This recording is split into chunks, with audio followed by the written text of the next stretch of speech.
हिंद। आज के इस वीडियो में हम बात करेंगे एक अनदर अपडेट के बारे में, जो कि ये आपका जॉब से रिलेटेड अपडेट है। जेएसएससी की तरफ से ये वैकेंसी निकाली गई है, ठीक है, जो कि ये वैकेंसी का डेट जो है अंतिम 27/7/2022 जो कि ख़त्म हो जाएगी। अंतिम डेट ये अप्लाई करने का डेट है। तो वैसे स्टूडेंट जो अप्लाई नहीं कर पाए थे उसके लिए ये आपका हम यहाँ पे सारी इन्फॉर्मेशन बताएंगे कि कैसे अप्लाई करनी है और क्या ये आपका नोटिफिकेशन है, क्या क्वालिफ़िकेशन होगी, इसके बारे में बता दें। तो ये आपका ग्रेजुएशन लेवल का बहुत बड़ी वैकेंसी है। तो वैसे स्टूडेंट जो अप्लाई नहीं कर पाए थे और ये फुल्ली गवर्नमेंट जॉब है, जिसमें से यहाँ बता दें आपको कि ये सैलरी जो है 25,000 से लेकर के 81,000 तक होगी। इसकी क्वालिफ़िकेशन क्या होगा, एज क्या होगा, ठीक है, सारी चीज़ें इस वीडियो में आपको हम बताने वाले हैं। तो वैसे यहाँ पे ऑल झारखंड कैंडिडेट अप्लाई कर पाएंगे इस फॉर्म को। तो चलिए इसकी नोटिफिकेशन दिखाते हैं और सारी इन्फॉर्मेशन आपको डिटेल्स में हम बताते हैं एक एक करके। जैसे कि आप यहाँ पे देख पा रहे हैं, ये आपका नोटिफिकेशन है जो कि झारखंड कर्मचारी चयन आयोग की तरफ से ये नोटिफिकेशन निकाला गया है, जिसमें से विज्ञापन संख्या की अगर बात करें तो 12/2022 ये आपका दी गई है, ठीक है। नेक्स्ट यहाँ पे क्या आपका वैकेंसी होगी इसके बारे में बताते हैं। तो झारखंड सचिवालय आशुलिपिक प्रतियोगिता परीक्षा से रिलेटेड ये वैकेंसी है, इसके बारे में सारी इन्फॉर्मेशन देंगे आपको। तो पहले यहाँ हम आपको बता दें कि आपकी जो आवेदन शुल्क होगी इसके बारे में। तो आवेदन जो शुल्क होगी वो आपका 100 रुपीज़ होगी, ठीक है, और ये आपका एससी और एसटी कैंडिडेट के लिए आपका 50 रुपीज़ होगी। तो ये आवेदन का शुल्क है। और इसमें हम बता दें कि टोटल कितने सीटें हैं और यहाँ पे कौन कौन सा कैटेगरी के लिए कितने सीटें निकाली गई है। पहला अगर बात करें यहाँ पे पदनाम की, तो आशुलिपिक झारखंड सचिवालय आशुलिपिक सेवा ये पदनाम है। इसमें अगर टोटल सीट की बात करें तो यहाँ पे देख पा रहे हैं 452 यहाँ पे सीटें निकाली गई है। तो यहाँ पे कैटेगरी वाइज सीटें भी यहाँ पे डिस्ट्रीब्यूट कर दिया गया है। अनारक्षित के लिए 81 सीटें हैं, अनुसूचित जनजाति के लिए 118 सीटें हैं, अनुसूचित जाति के लिए 45 है, BC 1 के लिए 36 है, BC 2 के लिए 27 है और ये अत्यंत पिछड़ा वर्ग के लिए यहाँ पे 45 सीटें हैं। यहाँ पे बता दें कि महिला के लिए भी सीटें यहाँ पे रखी गई है, जैसे कि अनारक्षित में 9 सीटें रखी गई है। उसी प्रकार से खेल कोटा में भी आपका यहाँ पे सीटें रखी गई है, जैसे कि 9 सीटें रखी गई है। इसी प्रकार से यहाँ पे सारा सीट जो है आपका डिस्ट्रीब्यूट कर दिया गया है, कौन सा कैटेगरी में कितने सीटें रखी गई है। नेक्स्ट यहाँ पे बात कर लेते हैं कि ये जो आपका यहाँ पे अप्लाई करेंगे तो आपकी एजुकेशन क्वालिफिकेशन क्या होगी और वेतन क्या मिलने वाला है। अगर बात करें इसकी पदनाम, तो आपको पहले ही बता दिया, आशुलिपिक झारखंड सचिवालय आशुलिपिक सेवा ये आपका यहाँ पे पदनाम और वर्गीकरण होगी। नेक्स्ट अगर यहाँ पे बात करें अगर इसकी, तो वेतनमान, तो जैसे कि आप यहाँ पे देख पा रहे हैं कि 25,000 से लेकर के 81,000 आपका वेतनमान होगा, और जो कि लेवल 4 होगी। इसमें से अगर आप बात करें शैक्षणिक योग्यता, तो किसी भी मान्यता प्राप्त महाविद्यालय संस्था से स्नातक या उसके समकक्ष उत्तीर्ण डिग्री आपके पास होनी चाहिए। तो ग्रेजुएशन के कैंडिडेट आप कोई भी स्ट्रीम से किए हुए हैं तो यहाँ आप अप्लाई कर पाएंगे इस फॉर्म को ईजिली। आपको इस फॉर्म को अप्लाई के लिए एलिजिबल होंगे आप यहाँ पे। नेक्स्ट यहाँ पे बात करते हैं न्यूनतम शैक्षणिक योग्यता की। अगर बात करें तो यहाँ पे क्या क्या अनिवार्य योग्यता दिए गए हैं इसके बारे में बात कर लेते हैं। उपयुक्त ये आपका जो कि अनिवार्य योग्यता के अतिरिक्त अभ्यर्थियों को 10th 12th झारखंड राज्य से अवस्थित मान्यता प्राप्त शैक्षणिक संस्था से उत्तीर्ण होना यहाँ अनिवार्य जो है रखी गई है, ठीक है। उसके साथ ही यहाँ पे दिया गया है अभ्यर्थियों को अस्थाई रीति रिवाज, भाषा, परिवेश का ज्ञान होना अनिवार्य है। यानी कि झारखंड का यहाँ पे भाषा परिवेश का ज्ञान होना भी अनिवार्य रखी गई है। नेक्स्ट यहाँ पे बात करते हैं कि ये जो है खेल कोटा से आपका रिलेटेड दिया गया है कि खेल कोटा में आपको यहाँ पे कौन कौन सा स्टूडेंट को ये आपका किस कैटेगरी के स्टूडेंट को आपको सेलेक्ट करनी है, इसके रिलेटेड यहाँ पे दिया गया है। जैसे कि भारत ओलंपिक संघ अथवा उससे जो है संवृद्ध फेडरेशनों द्वारा ये आयोजित राष्ट्रीय स्तर की प्रतियोगिता में द्वितीय या तृतीय स्थान है, तो ये आपका खेल कूद के कोटा में आपको यहाँ पे सीटें दी जाएगी। नेक्स्ट यहाँ पे बात करते हैं कि आपका यहाँ पे आयु सीमा की क्या एज होगी। बात करें यहाँ पे तो 1/8/2022 ये आपका न्यूनतम उम्र सीमा की गणना हेतु ये संदर्भ तिथि है, और अधिकतम उम्र सीमा की गणना हेतु संदर्भ तिथि जो है 1/8/2022 ही रखी गई है। तो आपको इस अप्लाई फॉर्म करने के लिए न्यूनतम एज कितनी होनी चाहिए, तो 21 साल एज रखी गई है। और अधिकतम की बात करें तो यहाँ पे अधिकतम आपका कैटेगरी वाइज डिवाइड कर दिया गया है। अगर बात करें अनारक्षित या आर्थिक कमजोर स्टूडेंट के लिए 35 रखा गया है। अत्यंत पिछड़ा BC 1 BC 2 पुरुष के लिए आपका 37, महिला के लिए BC 1 BC 2 38 रखी गई है।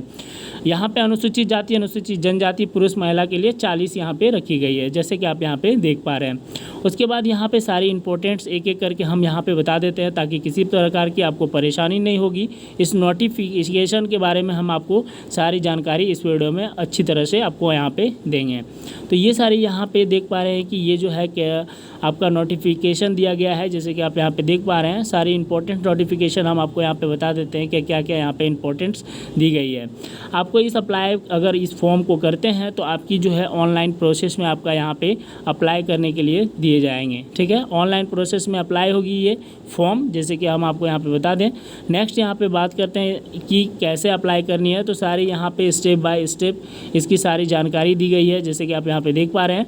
इसकी इंपॉर्टेंस हम इस वीडियो में डेट बताते हैं कि आवेदन करने के लिए जो है आपका यहाँ पे डेट क्या इंपॉर्टेंस है, इसके बारे में बात कर लेते हैं।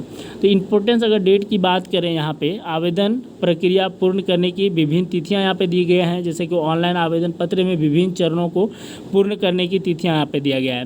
पहला अगर तिथि की बात करते हैं रजिस्ट्रेशन करने या उसके सूचना, ये आपका सूचना दर्ज हेतु 28/6/2022 से 27/7/2022 आपका यहाँ पे मध्यरात्रि तक करने का लास्ट डेट दिया गया है। उसके बाद यहाँ पे परीक्षा शुल्क भुगतान करने का डेट 30/7/2022 मध्यरात्रि तक दी गई है। उसके बाद फ़ोटो सिग्नेचर अपलोड करने की जो तिथि है वो 2/8/2022 ये आपका मध्यरात्रि तक दी गई है। तो लास्ट डेट जो है रजिस्ट्रेशन का वो 27/7/2022 तक रखी गई है। तो वैसे स्टूडेंट जो नहीं कर पाए हैं यहाँ पे इजीली कर सकते हैं। उसके बाद जो डेट दिए गए हैं इसके बारे में बात कर लेते हैं। 3/8/2022 से 5/8/2022 तक ये आपका ऑनलाइन आवेदन पत्र में किसी भी अशुद्ध प्रवृत्तिष्ट को संशोधित करने के लिए पुनः खोली जाएगी।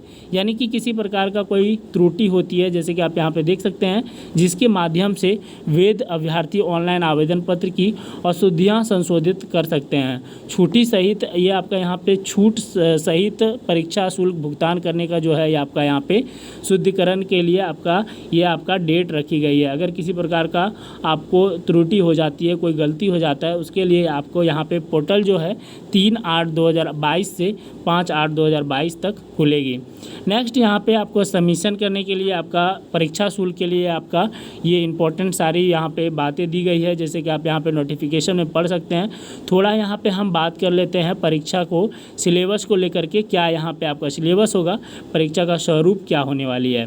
तो परीक्षा का स्वरूप की अगर बात करें तो ये आपका यहाँ पे प्रथम चरण जो कि कौशल जाँच परीक्षा होगी, द्वितीय चरण में लिखित परीक्षा होगी। तो पहले चरण में जो आपकी यहाँ पे परीक्षा होगी उसमें क्या क्या यहाँ पे सिलेबसें रहेंगे इसके बारे में बता देते हैं। तो पहला चरण में कौशल जांच परीक्षा, कौशल जांच के लिए 2 पत्र होंगे। दोनों पत्र में आपका यहाँ पे परीक्षा एक ही तिथि को आयोजित किए जाएंगे। जैसे कि यहाँ पे देख सकते हैं, पहला पत्र में जो आपका परीक्षा होगा उसमें जो हिंदी आशुलिपि की जाँच होगी, जिसमें से हिंदी आशुलिपि की जाँच में 500 शब्द में 50 शब्द जो है प्रति मिनट में 10 मिनट तक हिंदी ये आपका श्रुति लेख किए जाएंगे। ठीक है, पहला पत्र में। और दूसरा पत्र में अगर बात करें तो ये आपका दूसरा पत्र में जो है आपका यहाँ पे आपको नॉलेज जो है कंप्यूटर की होनी चाहिए, जैसे कि MS वर्ड पर टंकित करना है। ठीक है, MS एक्सेल पे यहाँ सारी आपको यहाँ पे जानकारी देनी होगी। ठीक है, तो ये आपका यहाँ पे आपकी दी गई है कि आपको कंप्यूटर का नॉलेज होना चाहिए। द्वितीय चरण में जो आपकी यहाँ पे परीक्षा होगी उसमें से हम आपको यहाँ पे बता दें कि कितने मार्क्स की परीक्षा होगी। पहला पत्र में जो यहाँ पे परीक्षा होंगे उसमें से 3 घंटा का एग्ज़ाम होगा। इस पत्र में 4 विषयों में आपका यहाँ पे परीक्षा होंगे। पहला विषय होगा हिंदी भाषा में, जो कि 25 प्रश्न 75 मार्क्स होंगे। इंग्लिश भाषा में 25 प्रश्न 75 मार्क्स होंगे। सामान्य अध्ययन में 25 प्रश्न 75 मार्क्स होंगे। तर्क एवं मानसिक क्षमता जाँच में 25 प्रश्न 75 मार्क्स। उस प्रकार से 100 प्रश्न होंगे, 300 मार्क्स की यहाँ पे एग्ज़ाम होगी, जिसमें से यहाँ पे दिया गया है कि पहला पत्र में 30% अंक जो है प्राप्त करना अनिवार्य है। तो इसी प्रकार से यहाँ पे सारे यहाँ पे सिलेबस दे दिए गए हैं कि जो आपको यहाँ पे सिलेबस पूछे जाएंगे उससे यहाँ पे बता दें आपको, जैसे कि आपको कुरमाली में आपको क्या क्या सिलेबस होंगे उससे यहाँ पे रिलेटेड आपका सिलेबस दिया गया है। उसके बाद हो में क्या क्या सिलेबस होंगे, आप जिस भी यहाँ पे जैसे कि खोरठा में आपका यहाँ पे क्या क्या सिलेबस होगा उससे भी रिलेटेड यहाँ पे दे दिया गया है। तो इस प्रकार से यहाँ पे सारे सिलेबस यहाँ पे मेंशन कर दिया गया है। आई होप ये सारी चीज़ें आपको समझ में आ गई होगी कि क्या अप्लाई करने के प्रोसेस है और यहाँ पे क्या सिलेबस होने वाली है और यहाँ पे कौन कौन अप्लाई कर सकते हैं। आई होप आज का वीडियो आपके लिए नॉलेजेबल है। तो अगर आप मेरे यूट्यूब चैनल पे हैं तो चैनल को ज़रूर सब्सक्राइब करें और वीडियो अच्छा लगे तो ज़रूर लाइक करें, दोस्तों के साथ ज़्यादा से ज़्यादा शेयर करें ताकि इस वीडियो का फ़ायदा या इम्पोर्टेंस आपके फ्रेंड्स भी उठा सकें। आज के लिए इतना ही, धन्यवाद।